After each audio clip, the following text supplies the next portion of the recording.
vida. Lo natural es que intentemos embonar diferentes pensamientos, tomando una parte de aquí, una parte de allá, aunque en algunos puntos se contradigan.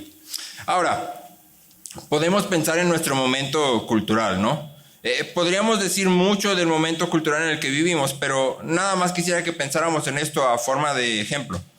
¿Qué pasa cuando tú y yo combinamos el individualismo, el materialismo y el posmodernismo? Todos estos ismos son cosmovisiones. ¿Qué pasa cuando tú y yo combinamos el individualismo, el materialismo y el posmodernismo?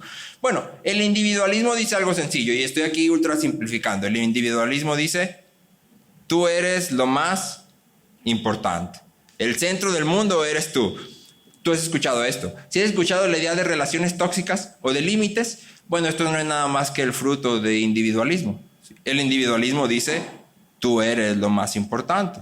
Sí. El materialismo dice, solo lo que puedes ver y tocar existe. Sí. No eres nada más que tu cuerpo. También has escuchado esto. Cuando hablamos de la cultura terapéutica que nos rodea, y entonces comenzamos a examinar todos los problemas que nos aquejan con las etiquetas que están alrededor de nosotros. Por ejemplo, si preguntamos, ¿qué es el TDAH? Bueno, el TDAH es un desbalance químico del cerebro. ¿Qué es la depresión? Bueno, es un desbalance químico u hormonal.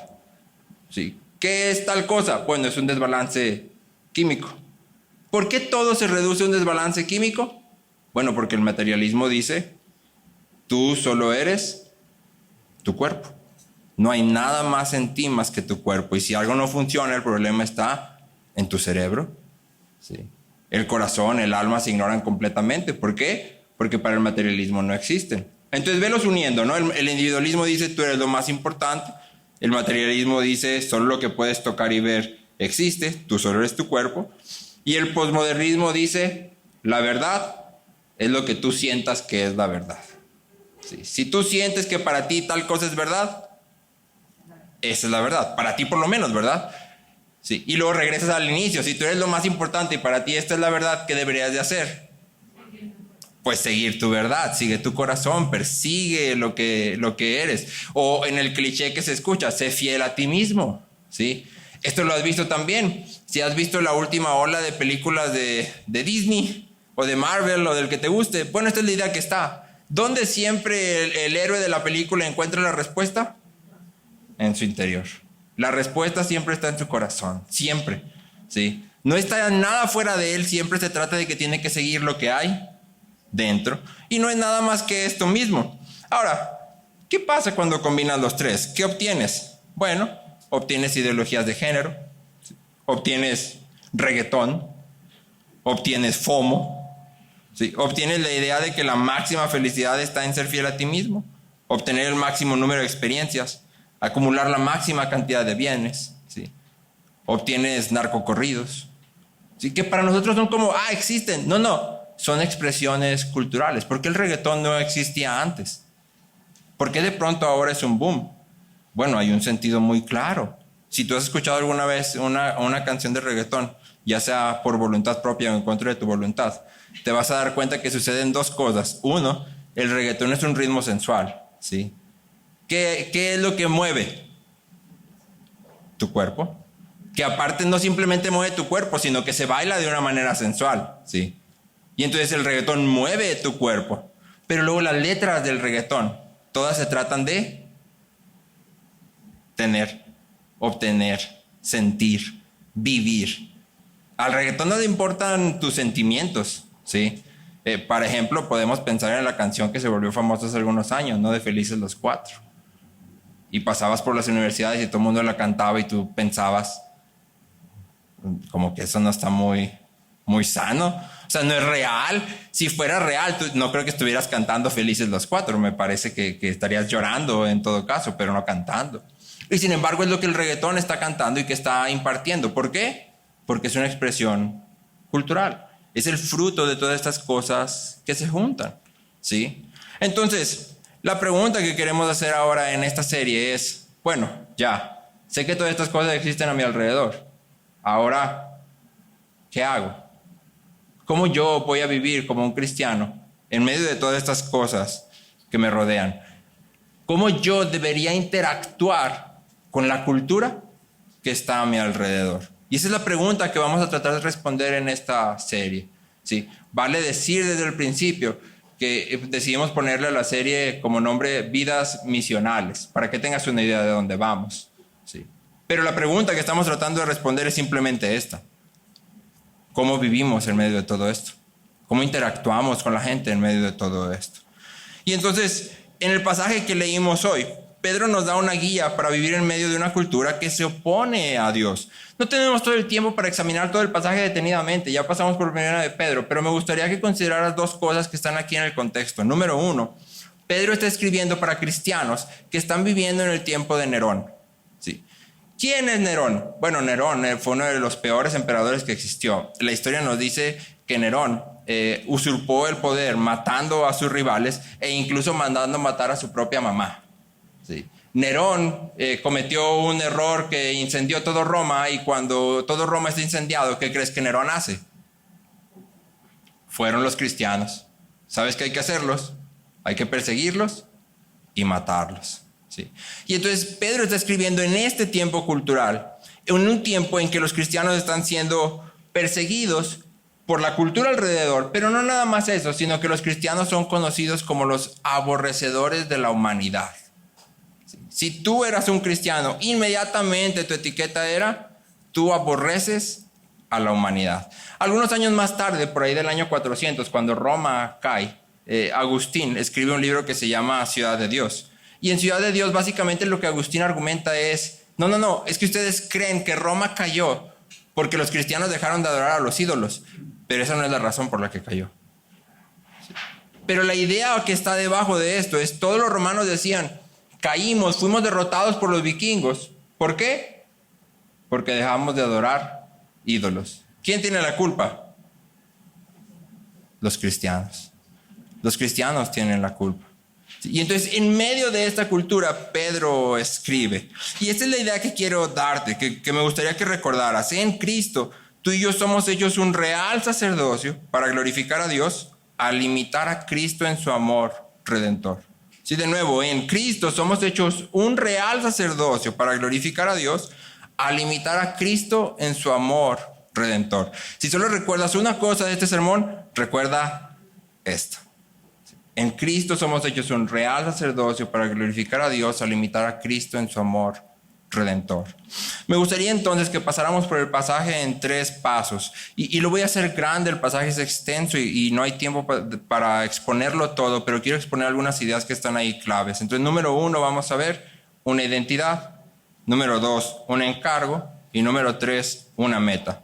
¿Sí? Una identidad, un encargo, una meta. ¿Sí? Vamos con lo primero, una identidad. Lo primerito que me gustaría que notáramos es que Pedro dice que somos un sacerdocio santo.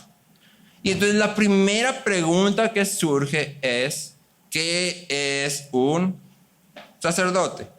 ¿Qué hace un sacerdote? Ahora, para responder a esta pregunta, pues deberíamos de ir hasta el inicio. Y seguramente tú, cuando piensas en sacerdotes, piensas en Moisés estableciendo el tabernáculo. Pero en realidad la idea de sacerdocio aparece mucho antes de eso. En Génesis 2, versículos 7 y 8 leemos esto. Entonces el Señor Dios formó al hombre del polvo de la tierra y sopló en su nariz el aliento de vida. Y fue el hombre un ser viviente. Y el Señor Dios plantó un huerto hacia el oriente en Edén y puso ahí al hombre que había formado. Entonces, nota la idea que hay aquí. Fíjate bien lo que está diciendo, porque tú y yo decimos que Adán y Eva vivían en el jardín de Edén. ¿Cómo se llama el jardín? Pero eso no es lo que la Biblia dice. Sí. La Biblia te está diciendo, estaba todo el mundo y luego había un lugar que se llamaba Edén, y dentro del Edén había un jardín. El Edén no es el jardín, el Edén es un lugar, y dentro del Edén hay un jardín. Y Dios viene y planta al hombre ahí. Y entonces tienes todo el mundo, un lugar específico, y luego un lugar más pequeño donde la presencia de Dios se pasea. Esto inmediatamente debería recordarnos a ti y a mí al tabernáculo. Tienes el tabernáculo, el lugar santo, y luego el lugar santísimo.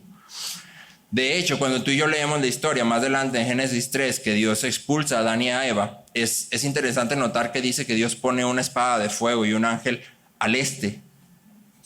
Como si el jardín solo se pudiera acceder por un lado. ¿Por cuál? El este. Como si el jardín tuviera una puerta. ¿Sí? Y esto es interesante porque los templos generalmente se construían con la puerta hacia el este. Entonces lo que el Génesis está explicando al principio es, bueno, el Edén, el jardín que está dentro del Edén, es más que un jardín. Es el primer templo.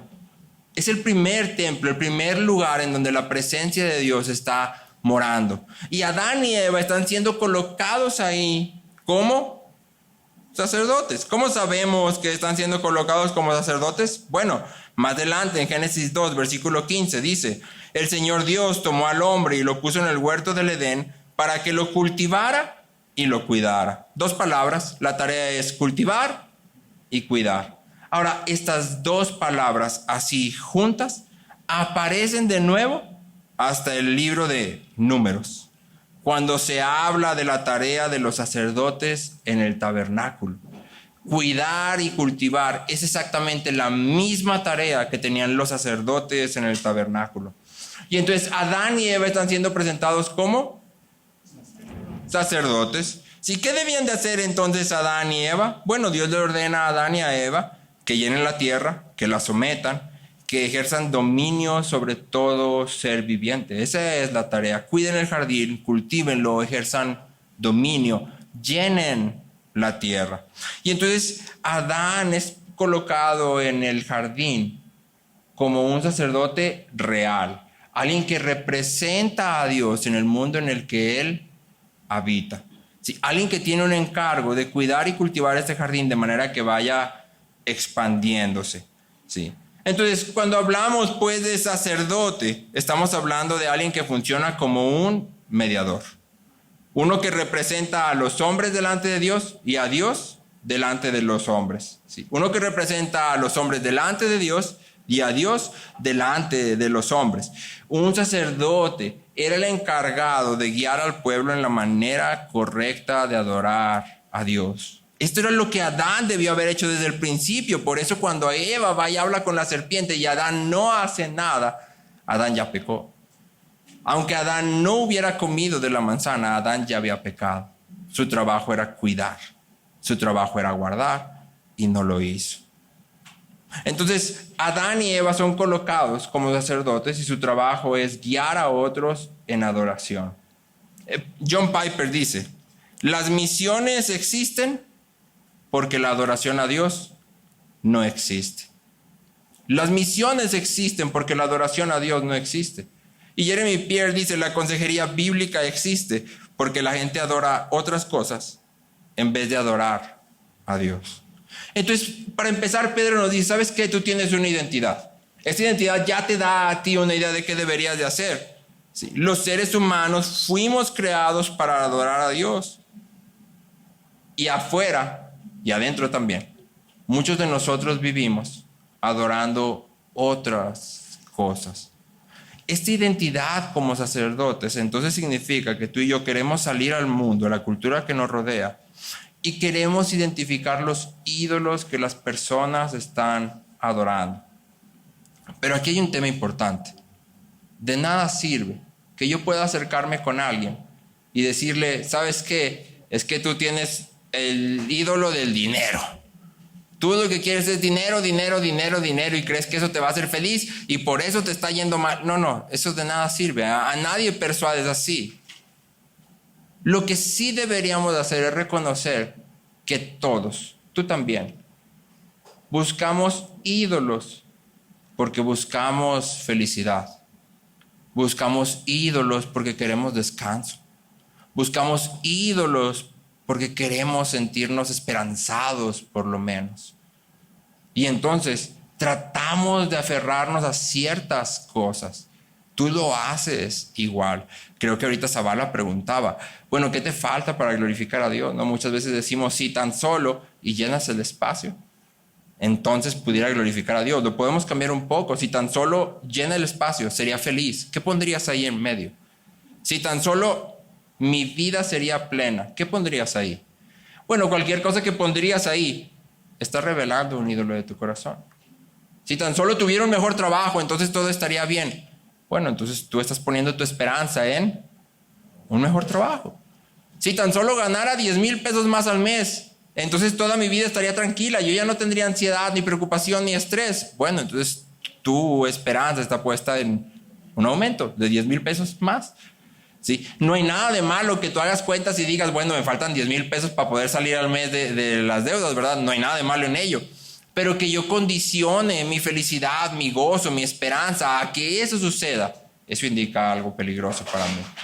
Entonces yo quiero reconocer que la gente a mi alrededor ciertamente tiene ídolos, pero no quiero llegar aplastando ídolos. ¿Sí? Quiero llegar buscando entender. ¿Qué estás buscando obtener a través de esos ídolos? ¿Por qué crees que esas cosas que estás persiguiendo con tanto afán te van a hacer feliz? ¿Sí? Como sacerdotes, eso es lo que queremos hacer. Porque recuerda, un sacerdote representa a Dios también para las personas. Es asombroso ver en el Antiguo Testamento que cada vez que Dios se presenta ante una persona, generalmente lo primero que hace es preguntar. Puedes pensar en Agar, las 2 veces que Agar escapa. ¿Sí? Y Dios viene y las 2 veces pregunta, Agar, ¿qué estás haciendo? Si no sabía Dios qué estaba haciendo Agar. Claro que sabía, pero él de todas formas viene y pregunta. Puedes pensar en Jonás. Dios viene y le pregunta, ¿tan enojado estás? Como si no supiera él que Jonás está enojado. Pero viene y pregunta, ¿tan enojado estás? Y Jonás responde, sí, muy enojado hasta la muerte. ¿Sí? Y entonces Dios viene y una y otra vez pregunta. ¿Para qué pregunta? Bueno, está invitando a una conversación. Él no llega y dice, Jonás, ya sé por qué estás enojado, te voy a decir desde el principio que estás mal, ¿eh? O sea, estás bien equivocado desde el principio, te lo digo. ¿Sí? Agar, ya sé que andas corriendo, regrésate mejor, o sea, no me estás haciendo batallar. No. Agar, ¿qué estás haciendo? Jonás, de verdad sí estás muy enojado. Y entonces, si Dios se comporta así, ¿qué deberíamos de hacer tú y yo? Lo mismo. Llegamos con preguntas. Si Dios, que lo sabe todo, pregunta, tú y yo que no sabemos nada, deberíamos de preguntar todavía más. Y esto aplica para todo. Si tú eres papá o mamá, ¿sí? Una de las cosas que queremos que nuestros hijos siempre tengan seguras es que les escuchamos. Y cuesta mucho trabajo. A veces mis niñas vienen corriendo, se pelearon y ya sé qué me van a decir. Ya sé lo que me van a decir desde antes de que me lo digan. Ya sé, o sea, ya me sé toda la historia. Es que Maya tenía y yo le dije, pero ella hizo. Y ya sé que me lo va a decir. Y a veces no quiero escuchar toda la historia otra vez. Sí. A veces digo, es que ya sé lo que me vas a decir. Pero siempre que yo digo, ya sé lo que me vas a decir, ¿qué estoy diciendo? No quiero escucharte, o sea, tengo otras cosas más importantes que hacer, tengo otras cosas de qué ocuparme, no tengo oportunidad de escucharte. ¿Sí? O la historia ya me cansó. ¿Sí? Pero Dios no hace eso, y si Dios no hace eso, yo no hago eso. ¿Sí? Lo voy a escuchar, la misma historia, las 20,000 veces que me la cuenten, aunque no sea verdad, la voy a escuchar. Porque lo que me importa no es tener la razón, es amar a la persona frente a mí. Lo voy a hacer con mis hijos, ¿sí? Y lo voy a hacer también con aquellos que me rodean. Para los hijos también aplica lo mismo, porque los hijos también tendemos a, cuando viene papá o mamá a decirnos algo que ya sabemos lo que nos va a decir, ¿qué hacemos? Volteamos los ojos. Sí. O si eres un poco más vocal, ay, traes con tus sermones. Ay, ya vas a sacar la Biblia, o sea. Sí. Pero entonces estamos manifestando no me interesa lo que dices. No me importa, ya me la sé. Pero no importa si lo sabes o no lo sabes. Lo que importa es que has sido puesto aquí y parte de tu llamado es amar. Y el amor se ve en escuchar. Le damos nuestra atención a aquello que amamos. ¿Sí? Si tú alguna vez viste alguna caricatura, te vas a dar cuenta que todas las caricaturas son lo mismo siempre. Corren en círculos. Sí, siempre. El bueno de la caricatura tiene un reto, parece que lo va a lograr, pero de pronto pasa algo y no lo logra y cae derrotado, pero luego resulta que no está derrotado, sino que resurge con más poder y entonces lo logra. Sí, esos son los 50 capítulos primeros de la caricatura, y los siguientes 50 capítulos, ¿qué crees que van a hacer? Lo mismo, nomás le cambian el nombre al reto. Y te aseguro que te aventaste los primeros 50 y los siguientes 50 y los otros 50 que seguían. ¿Por qué? Bueno, porque te interesaba, era lo que te estaba atrapando y por tanto le das tu atención. Sí, entonces queremos reconocer esta primera parte. Los seres humanos fuimos creados para adorar. Esta adoración ocurre cuando mostramos el carácter de Dios en nuestro amor por los demás, sí, en nuestra forma de vida diaria. Como sacerdotes, entonces queremos llegar, preguntar, conocer, guiar a otros a adorar a Dios. Y entonces Pedro nos dice, bueno, ustedes son un sacerdocio santo, un real sacerdocio, y nos da un encargo doble. Pedro reconoce que ser un humano es fundamentalmente ser una criatura que ama y desea, que adora. Todos tenemos ciertos deseos, llamamos ciertas cosas, pero es de vital importancia discernir qué tipos de deseos nos están controlando, qué estamos buscando. En los términos más claros posibles, Pedro nos dice que los deseos, las pasiones carnales, combaten contra nuestra alma. Si Pedro dice, amados, les ruego como a peregrinos y extranjeros que combatan contra las pasiones carnales, que combaten contra sus almas. Es decir, en otras palabras, ¿sabes qué quieren hacer tus deseos carnales? Tus deseos carnales quieren matarte. Tus deseos carnales quieren matarte. No tienen ningún buen deseo. Tus deseos carnales tienen una sola intención y es matarte. Romanos 8:13 dice, porque si ustedes viven conforme a la carne, habrán de morir. ¿Te fijas? No hay ningún calificativo. No dice, si vives conforme a la carne, la vas a pasar mal. No. Si vives conforme a la carne, habrás de morir. Pero si por el Espíritu hacen morir las obras de la carne, vivirán. Y entonces tanto Pedro como Pablo nos dicen, solo hay dos formas de vivir. Si sigues los deseos de tu carne, morirás. Pero si por el Espíritu los haces morir, vivirás. Nadie es neutro. Tú no puedes decirme, no, pues yo medio. Sí, pues por un lado sigo las pasiones de mi carne, pero también por el otro, vieras que sí estoy sirviendo más a la iglesia, vieras que pues sí le ando echando ganas, pero también al mismo tiempo pues sí soy bien egoísta, bien envidioso, bien... No, o uno o el otro, o uno o el otro. Justo ahora cada uno de nosotros está haciendo morir el pecado o está muriendo a manos del pecado. Aquello que deseas determina tu destino eterno. No sé si notaste, pero Pedro hace algo muy interesante. Porque Pedro dice que Dios puso una roca. ¿Lo leíste? Una piedra escogida.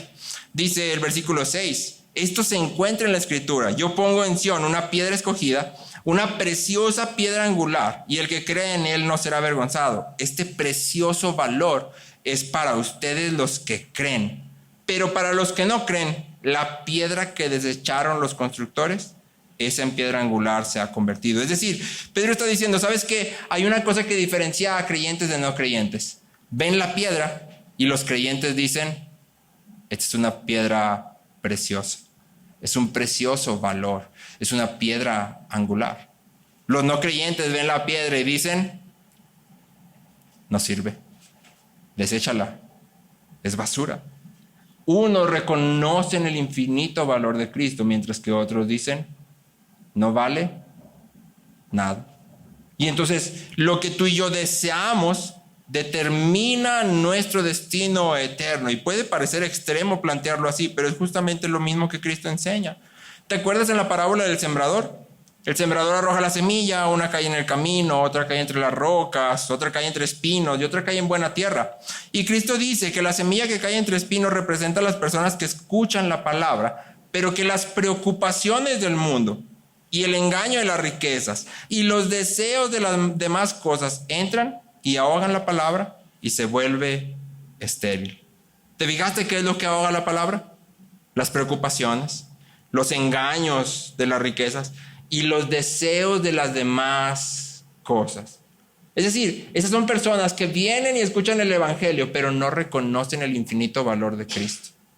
Simplemente dicen, sí, Cristo es valioso, pero yo quiero también riquezas.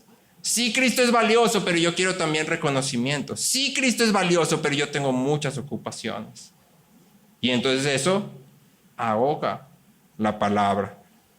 Primera de Timoteo 6:9 dice, pero los que quieren enriquecerse caen en tentación y lazo y en muchos deseos necios y dañosos que hunden a los hombres en la ruina y en la perdición. Aquí hay algo importante para nosotros, porque como decíamos ahorita, vivimos en un tiempo cultural en el que si tú eres realista, riqueza es algo que se nos vende como la máxima expresión de felicidad. ¿Cuándo has visto un comercial de alguien pobre y que se vea feliz? ¿Cuándo? Nunca, ¿verdad?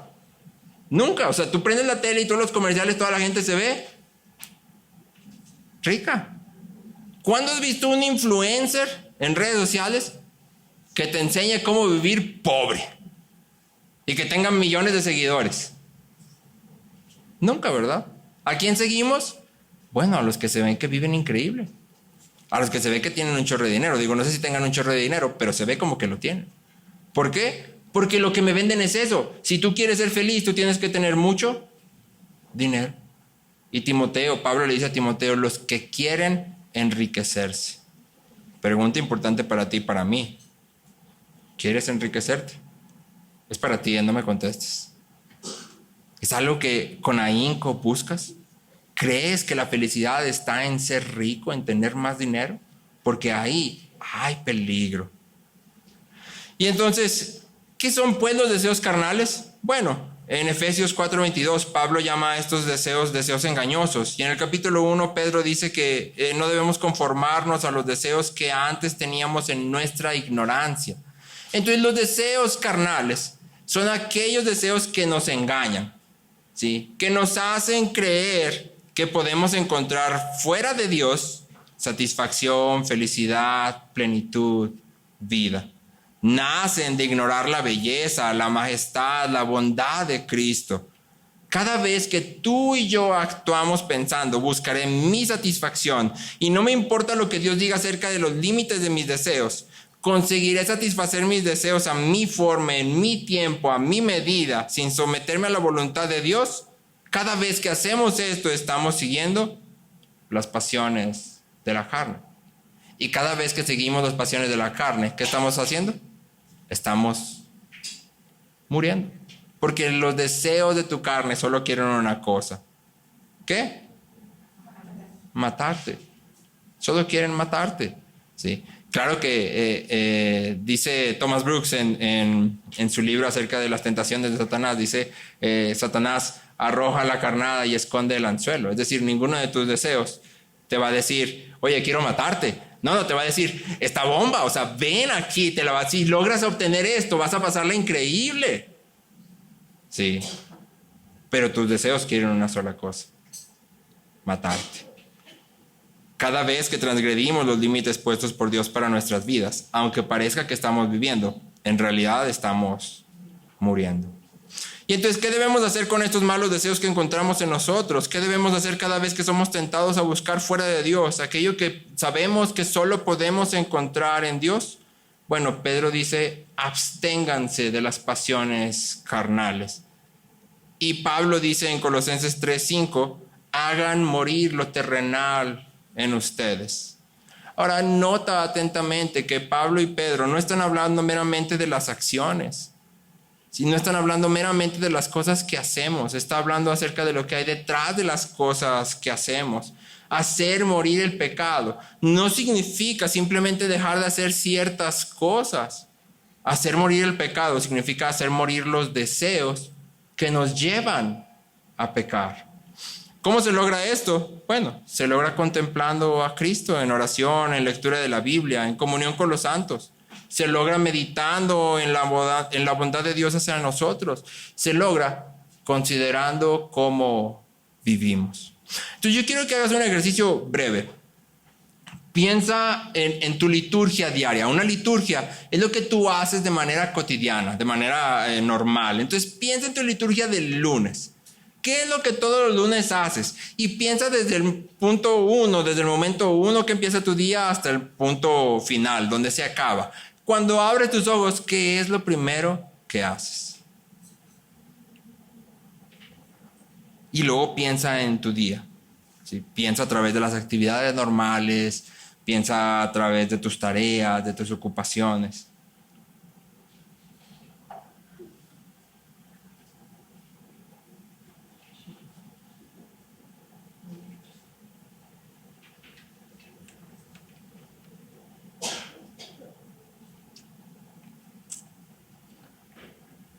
Ahora una pregunta para ti. Cuando terminas de revisar tu liturgia diaria, ¿para quién vives? ¿De quién se trata tu día? Porque yo puedo salir a trabajar y puedo querer decir que trabajo para mi familia, pero tal vez mi trabajo se trata de mí, de que quiero obtener ciertas cosas, de que quiero tener un estilo de vida específico. ¿Sí? Tal vez ayudo en la casa, pero ayudar en la casa se trata de mí, porque me gusta que la casa esté de cierta forma, o porque quiero obtener ciertas cosas. ¿De quién se trata tu día? Porque tú y yo continuamente estamos haciendo una de dos cosas. O estamos haciendo morir el pecado, o estamos siendo muertos. Pero siempre que estamos siendo muertos, estamos alimentando el pecado. Un autor describe el pecado como un monstruo al que tú y yo alimentamos y alimentamos y alimentamos. Y llega un punto de que es tan grande y tan fuerte que no vamos a poder detenerlo.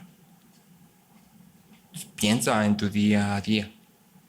¿Para quién vives? ¿De quién se trata? Ahora, lo segundo que Pedro nos llama a vivir es a vivir irreprochablemente. Aunque nuestras Biblias traducen esta palabra como una vida buena, una vida ejemplar o una vida irreprochable, como lo leímos aquí, Pedro usa una palabra específica que quiere decir bello o atractivo. De hecho, literalmente, como dice la chaviza, quiere decir asteric. Que tu vida sea asteric. ¿Sí? Pedro dice, lleven entre los gentiles una conducta asteric, ¿sí? Bella, atractiva. ¿Sí? La idea, pues, es que nuestra forma de vivir debe de ser bella, aun cuando no todas las personas lo reconozcan en este momento. Y esto presenta para nosotros una pregunta inmediata. Creo que aquí no hay mucho que ahondar. La pregunta es sencilla. ¿Es tu vida bella? ¿Es tu vida bella? ¿Es tu vida antojable? Cuando la gente a tu alrededor te ve, dicen, yo quisiera poder vivir así. Cuando tus hijos ven la forma en que vives, encuentran belleza que los captura. Cuando tus compañeros de la escuela o del trabajo observan tu vida, ven belleza que no pueden explicar. Ojo, porque creemos tal vez por nuestra cultura que una vida bella es una vida sin problemas, pero esa no es una vida bella. Una vida bella es una que se vive en Cristo y para magnificar a Cristo en medio de las dificultades y el sufrimiento, con lágrimas y dudas, en debilidad y dependencia, con gozo y esperanza. Martin Lloyd-Jones dice, más que en los momentos buenos, es en los momentos difíciles cuando la gente voltea a vernos y cuando entonces espera ver si en nosotros realmente hay algo diferente, si en nosotros realmente hay algo que valga la pena, si en nosotros realmente hay algo valioso. Entonces una vida bella no es una vida que está completamente resuelta, pero sí es una vida que tiene aquello que la gente busca en ídolos. ¿Recuerdas que dijimos que la gente busca en ídolos? Esperanza, seguridad, ¿sí? Felicidad, plenitud. ¿Podemos tener todo eso tú y yo? Sí, en Cristo lo tenemos. Y entonces la pregunta ¿es mi vida bella? Puede la gente voltear a verme y decir, la está pasando mal, pero yo quisiera poder pasarla mal como él. O yo quisiera poderla pasar mal como ella, porque cuando yo la paso mal, yo sí la paso muy mal. No tengo ninguna esperanza de que aferrarme, ¿sí? No tengo ningún lugar donde sostenerme. No tengo nada que me asegure que esto va a estar al final bien. Y entonces tú y yo queremos llevar una vida bella, una vida que se centra en Cristo, ¿sí? Y que al mismo tiempo hace morir las pasiones carnales. Ahora, por último, esta forma de vida que nace de ser un real sacerdocio nos convierte en extranjeros y peregrinos en este mundo. Y es importante que notemos que Pedro usa dos palabras combinadas, extranjeros y peregrinos. Por un lado, un peregrino es uno que pasa solamente de camino, pero la idea de extranjero implica a uno que se queda a vivir en cierto lugar. Sí, de hecho, extranjero se puede traducir como un residente de fuera. Y entonces la idea que Pedro está diciendo es esta: tú vienes de paso, pero al mismo tiempo estás establecido aquí, ¿sí? Eres parte de este mundo, porque vives en este mundo, aunque solo sea de paso. Y tenemos que reconocer ambas cosas. Tú y yo somos personas que viven en medio de la cultura, pero que tienen una meta muy diferente a la de la cultura que habitan. Y Pedro define nuestra meta con 3 frases distintas. Y estas 3 nos apuntan a una sola idea. Pedro dice que somos hechos un sacerdocio santo para ofrecer sacrificios espirituales. Que somos un pueblo adquirido a fin de anunciar las virtudes de aquel que nos llamó de las tinieblas a su luz admirable. Y que hemos sido llamados para seguir los pasos de Cristo. Al final de nuestro pasaje, Pedro dirige nuestras miradas otra vez hacia Cristo. El pasaje comienza diciendo: pero así ustedes viniendo a Él como una piedra viva. Y al final dice nuevamente de Cristo: así es como Cristo vivió, por tanto, así vivan ustedes también. Así es como Cristo los amó a fin de sanarlos de su pecado, así amen ustedes también. Los sacrificios espirituales que tú y yo ofrecemos son nuestra vida cruciforme en medio de la cultura por el bien de la cultura. David Paulison dice: el amor de Dios es activo. Él decidió amarte cuando pudo condenarte justamente. Él no es simplemente tolerante, Él es misericordioso. Su amor activamente te hace bien. Su amor está lleno de sangre, sudor, lágrimas y clamor. Y entonces, cuando preguntamos ¿cómo debemos vivir en medio de la cultura? Bueno, vivimos glorificando a Dios al amar a otros con amor sacrificial. Con amor que se acerca, que conoce, que se interesa, con amor que busca redimir. Tú y yo erramos cuando creemos que en medio de la cultura lo correcto es aislarnos. Lo correcto es pintar líneas que dividan nuestra vida de las de otros. ¿Por qué erramos? Porque eso no fue lo que Cristo hizo. Hebreos 4, 15 y 16 dice: porque no tenemos un sumo sacerdote que no pueda compadecerse de nuestras flaquezas, sino uno que ha sido tentado en todo como nosotros, pero sin pecado. Por tanto, acerquémonos con confianza al trono de la gracia para que recibamos misericordia y hallemos gracia para la ayuda oportuna. Entonces, en el versículo 16, el autor de Hebreos dice que en medio de todos nuestros problemas, tú y yo podemos acercarnos a Cristo con confianza. ¿Por qué? Porque vamos a recibir misericordia apropiada para nuestra necesidad. Y el versículo 15 nos dice por qué vamos a recibir esto. ¿Cómo podemos estar seguros de que vamos a recibir gracia y misericordia apropiados? ¿Cómo? Bueno, Cristo simpatiza con nuestra debilidad. El autor usa una palabra que es interesante, la palabra compadecerse. Literalmente significa que eres tocado por algo que tocó a alguien más, que eres movido por algo que movió a alguien más. Es decir, cuando el autor dice que Cristo se compadece de nosotros, no es como que siente lástima, más bien es que sabe lo que significa vivir aquí. Sabe lo que significa estar en un mundo caído, sabe lo que significa combatir contra las cosas que viven aquí, sabe lo que significa ser rechazado, malentendido, ignorado, sabe lo que tú y yo vivimos. Y la palabra flaquezas también da esta idea, porque en realidad se puede entender como la condición humana. El autor está diciendo que Jesús realmente entiende lo que significa vivir en un mundo caído, que Él entiende todas las cosas que nos empujan y nos jalan, entiende todas las tentaciones que enfrentamos, entiende lo difícil y complicado de nuestras relaciones, entiende los límites de la fuerza y de la sabiduría humana, entiende lo difícil de la situación en la que te encuentras, sea deslealtad, traición, rechazo, dolor físico, soledad. Él lo entiende. Él entiende la naturaleza de nuestras familias, que muchas veces son complicadas. Jesús tiene un entendimiento total de nuestra vida diaria. Él nos conoce, no solamente de lejos, sino de cerca. Si has escuchado la idea de meterte en los zapatos de alguien, bueno, nadie ha hecho esto mejor que Cristo. Y entonces cuando tú y yo consideramos el ejemplo de Cristo y luego nos consideramos a nosotros mismos, ¿qué crees que deberíamos de hacer? Bueno, si Cristo se encarnó para adentrarse en nuestra experiencia, ¿qué queremos hacer nosotros? Bueno, queremos encarnarnos en la experiencia de otro. Es decir, queremos adentrarnos en las cosas que ellos viven, buscar entenderlo de la mejor manera posible. El problema es que muchas veces tú y yo abordamos la cultura y lo que queremos hacer es llegar tirando bibliazos. Ya me las sé todas.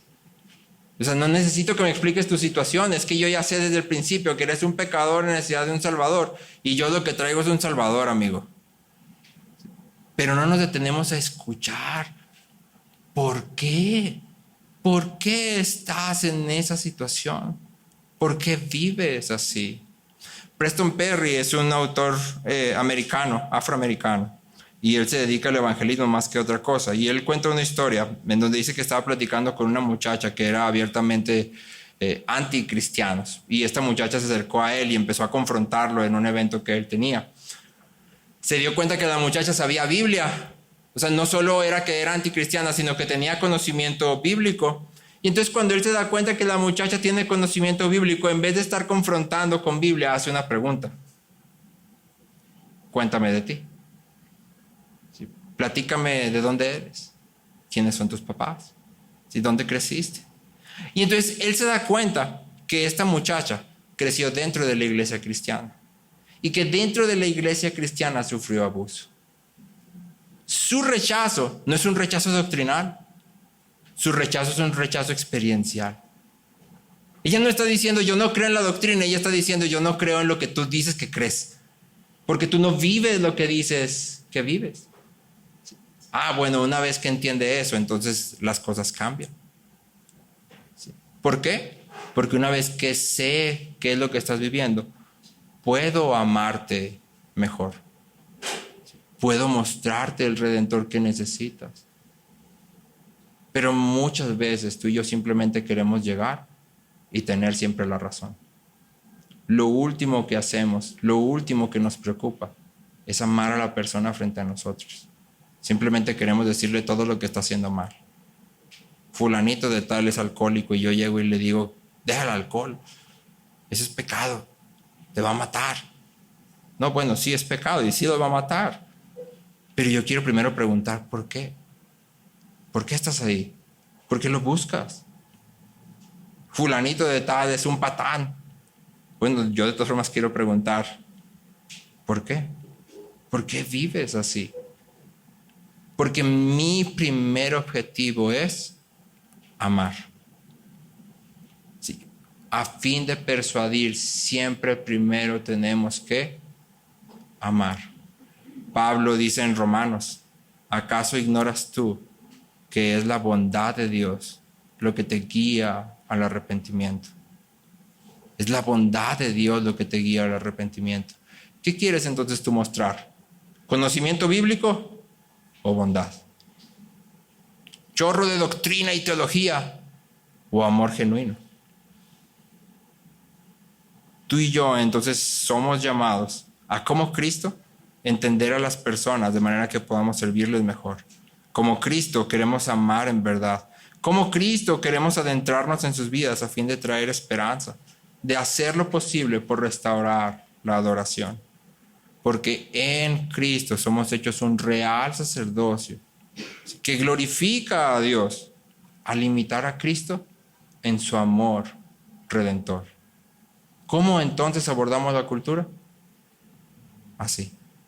Amamos a otros como Cristo nos ha amado.